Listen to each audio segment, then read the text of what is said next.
아무래도 우리 오정환 목사님이 여기 지역에 처음 오시다 보니까 부를 사람이 없어가지고 저를 불렀는 것 같아요. 같이 말씀으로 은혜 나누면 좋겠습니다. 제가 한 6년 전에 대신대에 이제 가서 이제 사역을 하게 되었는데, 그 전에는 제가 한 15년 동안 계명대에서 역사를 이제 가르쳤습니다. 그리고 가보니까 아주 좋은 교수님이 계셔가지고 교재를 하면서 우리 학교가 굉장히 열악하기는요. 제가 알기로 이제 목사님이 학교 왔다 갔다 하면은 학교 받은 페이가 도로 교통비로 다 나갈 정도로 굉장히 열악한 학교입니다. 그래서 제가 보니까 우리 학교가 사실은 갈수록 대학들이 더 번창하고 또 이렇게 성장하는 것은 불가능하기는요. 그래서 제가 제일 먼저 목회도 재밌는데요, 이렇게 했던 사람입니다. 그래서 총장님 아니면 혼나죠, 사실은. 그래서 목회가 재밌다 이렇게 하고, 그때부터 이제 사역지를 찾는 가운데 여러분들하고 하나님께서 연결해 주셨는데, 제가 제일 걱정은 이제 교수님, 목사님한테 제가 물어봤습니다. 목회가 재밌습니까? 괜찮습니까? 좋다고. 또 사모님도 좋아하십니까? 좋다고 이렇게 이야기해서 그때부터는 제가 걱정을 하지 않았어요. 좋은 목사님이고 하니까 교회를 다 연합해서 잘 섬기면 좋겠습니다. 저만한 사람 만나기 어렵기는요, 제가 봐서는. 사실은 저도 사실은 이제 목회자가 거짓말하는 걸 굉장히 싫어합니다. 사소한 거짓말도 저는 별로 하는 걸 좋아하지도 않고, 그래서 정말입니다, 아시겠죠? 네. 오늘 성경에 보니까 이제 누가복음의 3장에는 두 사건이 나옵니다. 하나는 세례요한에 대한 사건이 나오고, 하나는 이제 족보에 대한 내용이 이렇게 나옵니다. 근데 우리가 아는 대로 여성이 낳은 아이 중에 최고가 누구냐 하면은 요한입니다. 그렇죠? 그래서 여러분들이 한 해 동안 이제 청지기로 교회를 섬기게 되었는데, 정말로 제일 잘 섬기는 최고의 청지기가 되면 좋지 않겠나, 이런 생각을 가지고 짧게나마 하나의 말씀을 전하고자 합니다. 누가복음은 아주 갖고 있는 특징이 있는데, 그 특징이 이제 성령이라는 단어가 복음서나 다른 성경보다 가장 많이 있습니다. 심지어 복음서 가운데 성령이라는 단어가 한 210개 정도 된다고 합니다. 그 중에 3분의 1이 누가복음에, 아니면은 누가가 쓴 이 사도행전에 나와 있는 것을 볼 수 있습니다. 그래서 가장 기본적으로 우리가 하나님의 일을 이루어 나갈 때 가장 필요한 것은 성령의 충만이죠. 성령의 충만.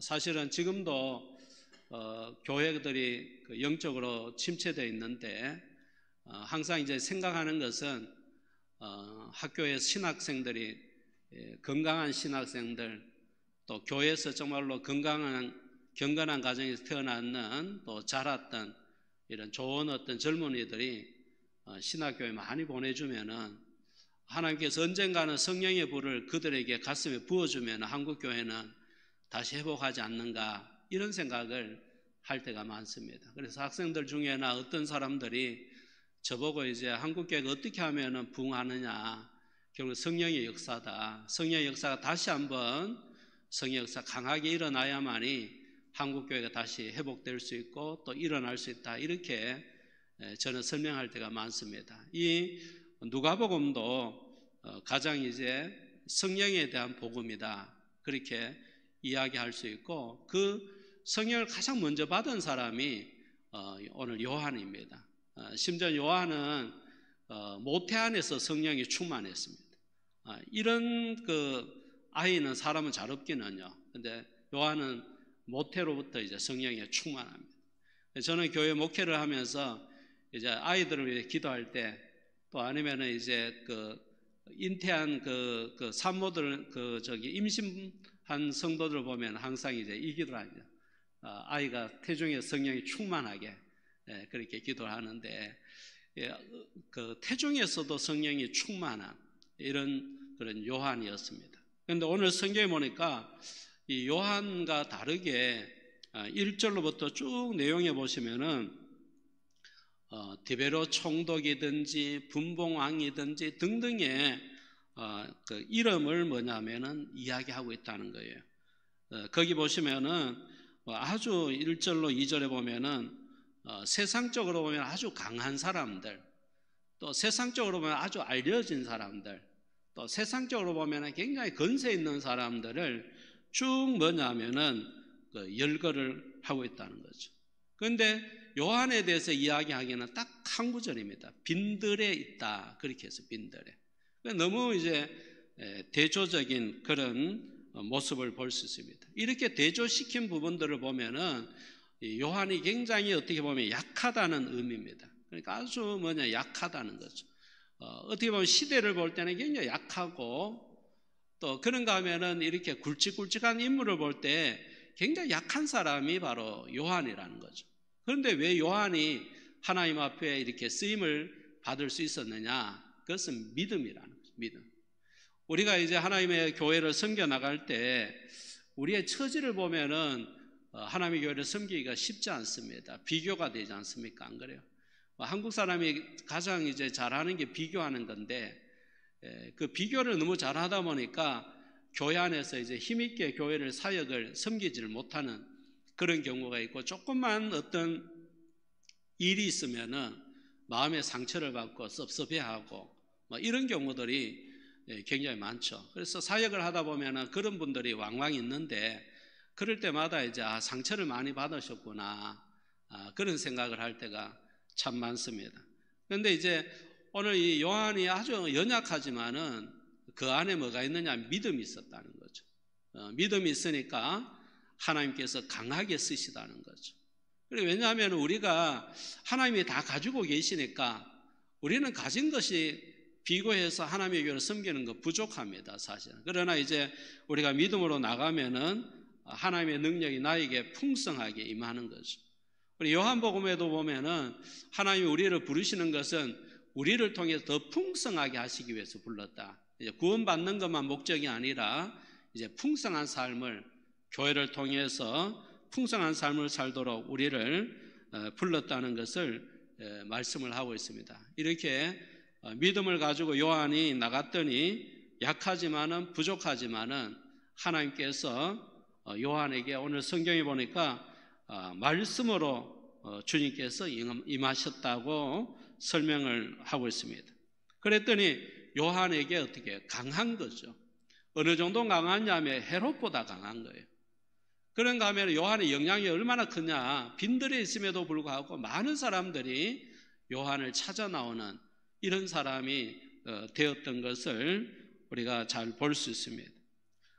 성경에 보면은 레위 지파가 성경에서 가장 작은 지파입니다. 그런데 그들에게 하나님을 믿는 믿음이 있으니까 하나님이 이 레위 지파를 가장 크게 사용하시는 것을 볼 수가 있습니다. 민수기에 보면은 대부분의 지파의 인구가 20세로부터 50세인가요? 그러니까 장정들이죠. 군대에 나갈 수 있는 이 연령의 사람들을 계수해 보니까 대부분 한 5만 명, 최소한 이제 4만 명이 넘는 그런 그 수적인 그런 환경을 가지고 있었어요. 그런데 레위 지파 경우에는 기껏 해봤자 2만 2천 명밖에 되지 않습니다. 그걸 또 생후 1개월 되는 그 남자를 계수했는데 2만 2천 명밖에 안 된다는 거죠. 그런데 대부분의 지파는 그게 아니기는요. 그런데 굉장히 약한 지파지만은 하나님께서 레위 지파를 사용했던 그 이유가 있습니다. 그게 뭐냐면은 모세가 시내산에서 하나님의 법궤를 그 계명을 가지고 내려올 때 그 진중에서는 막 축제가 일어났겠네요. 금송아지 우상을 섬기면서. 그래서 모세가 그 이스라엘 백성들에게 그 계명을 이렇게 쓴 것을 돌비를 던지면서 이제 굉장히 책망하는 내용이 나옵니다. 그런가 하면은 그들을 이제 출애굽기 32장에 보면은 징벌하는데, 징벌할 때 나왔던 사람이 누구냐 하면은 레위 지파입니다. 레위 지파가 나와서 이제 이스라엘 백성들을 징벌합니다. 그때 모세가 했던 말이 이 말씀을 하면 출애굽기 32장 28절에 누구든지 여호와 편에 있는 자는 내게로 나오라, 그렇게 했습니다. 그리고 그들이 칼을 가지고 이제 도륙을 했는 거죠. 여러분 쉽겠습니까? 생각해 보시면은 굉장히 작은 지파고 나머지 11지파가 지금 광적입니다, 사실은. 그리고 그들은 동족입니다. 쉽게 뭐냐면은 어떻게 할 수가 없습니다. 그런데 모세가 성경에 보니까 누구든지 여호와 편에 있는 사람들은, 누구든지 믿음 있는 사람들은 나오너라 했을 때 이들이 나가서 이제 징벌했다는 거죠. 그래서 그들이 하나님 앞에 이제 레위인으로 도처에서 정착하고 또 일평생을, 또 아니면은 자손들이 영원토록 하나님의 교회를 섬기는 그런 축복을 얻게 되었던 것을 볼 수 있습니다. 아무리 연약해도 믿음만 있으면은 하나님께서 그들을 강하게 하시고, 믿음만 있으면 하나님께서 그들을 풍성케 하시는 것을 볼 수가 있습니다. 또 출애굽기에 보면은 1세대가 2세대가 있는데 1세대는 굉장히 대단한 세대들입니다. 노예 생활도 했고 또 근성도 있고 또 산전수정도 다 겪었고 또 그런가 하면 10가지 재앙도 체험했고 또 그런가 하면은 불기둥도 체험했고 반석이 터지고 홍해가 갈라지고 메추라기를 만나고 등등의 어떤 놀라운 어떤 경험을 했습니다. 그에 비해 가지고 2세대들은 그렇지 않습니다. 1세대들은 하나님의 놀라운 능력을 경험했음에도 불구하고 그들이 믿음이 없었다는 거예요. 그래서 그 믿음이 없었기 때문에 그들 원망과 불평을 할 수밖에 없었습니다.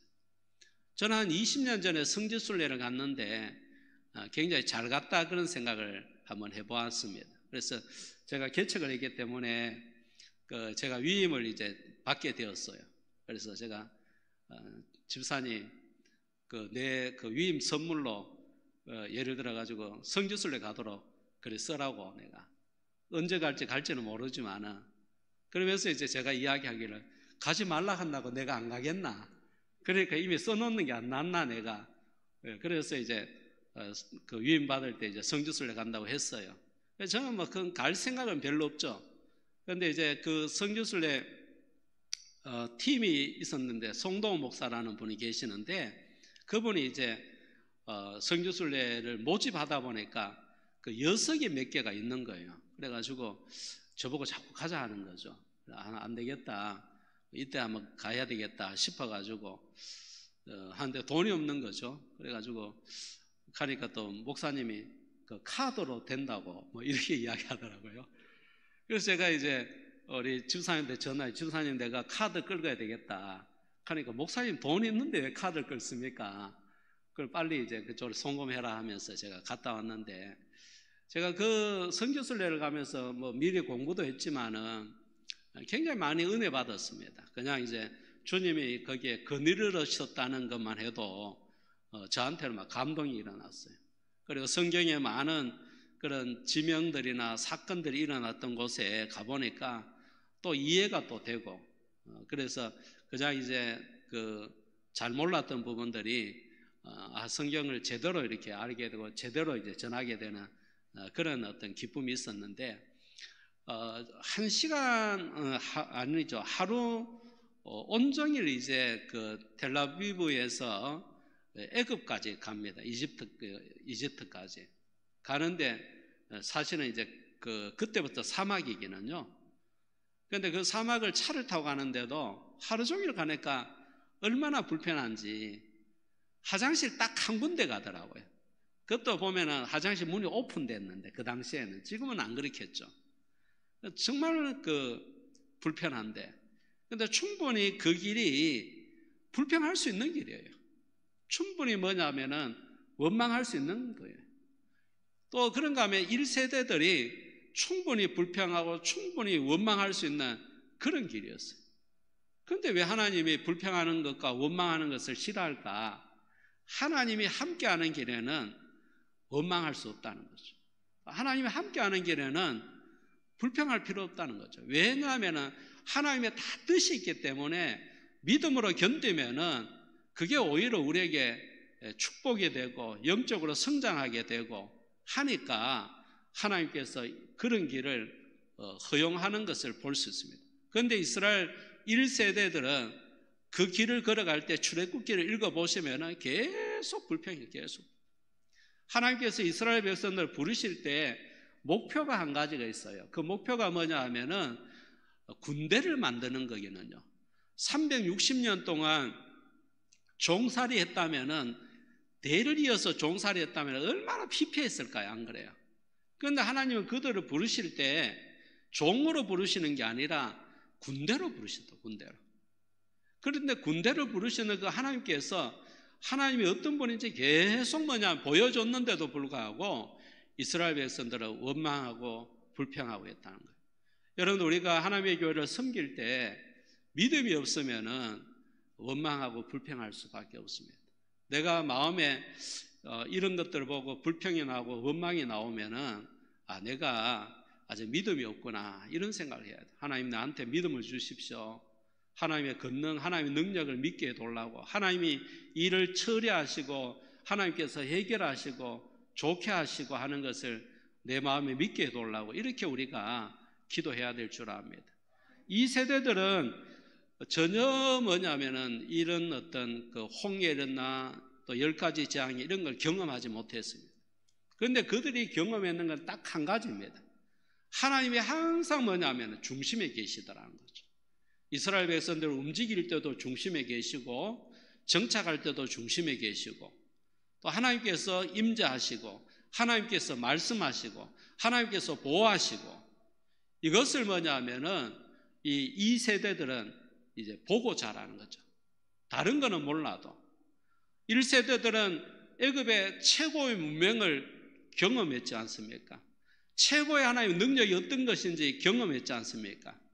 그런데 2세대들은 그냥 늑대같이 광야에 태어났던 그런 아이들입니다. 그런 아이들이 본 것은 하나님이 우리의 삶의 중심에 계시구나.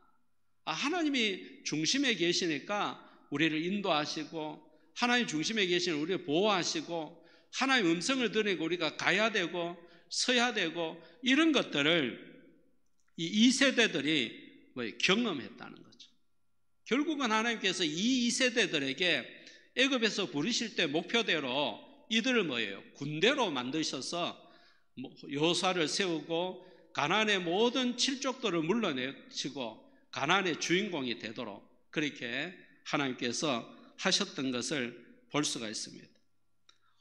오늘 여러분들 오늘 성경에 요한에게 하나님의 말씀이 임재하니까 하나님께서 어떻게 해요?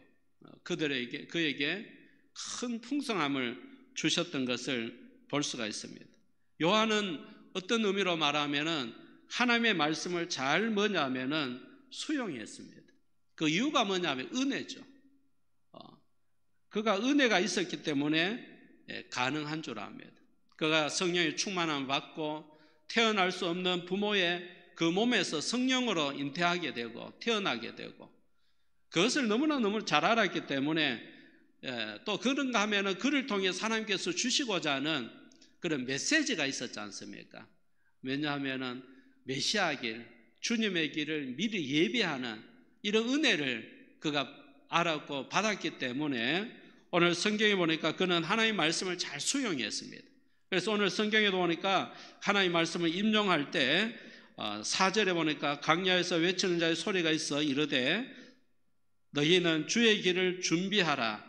그의 오실 길을 곧게 하라. 모든 골짜기가 메어지고 모든 산과 작은 산이 낮아지고 굽은 것이 곧아지고 험한 길이 평탄해질 것이요. 그렇게 했습니다.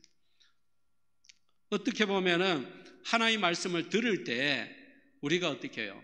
겸손해진다는 거죠. 모든 게 이제 높낮이가 없어지는 그런 일들이 이제 일어나는 것을 볼 수가 있습니다. 그래서 성경에 보니까 그들이 하나님의 말씀을 통해서 어떻게 보면 주님을 이야기하지만은 이 요한은 하나님의 말씀을 잘 수용했기 때문에 결과적으로는 그가 겸손하게 하나님의 일을 해나가는 것을 보여주고 있습니다.